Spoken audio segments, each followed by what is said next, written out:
هەر پێغەمبەری نازدارە فەرمێت خوای تەبارەک و تەعالا ئافرەتێکی پیرەژن سزا ئەدا لە قیامەتە ئەزان لەسەر چی؟ لەسەر ئەوەی کەوا زوڵمی لە پشیلەیە کرد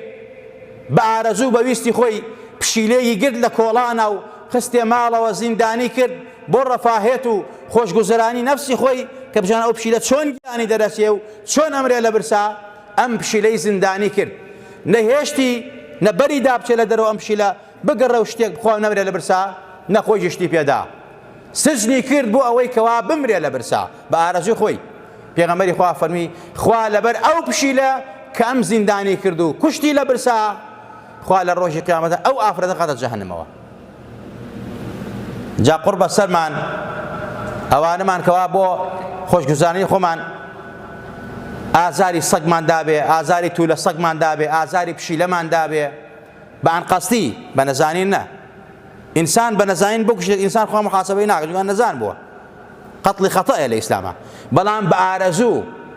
ئەوانەی کەوا سەگ دانێن و یکەن بە نیشانەشکێن ئەوانەی پشیلە دانێن یکەن بە نیشانەشکێن ئەوانەی کلکی پشیلە و سەگ ئەبرن لەم ڕۆدا بۆ جادوگەرەکان و سیحر و جادووی پێکرد خوا پەنامان بە ئەم شتە زۆر بووە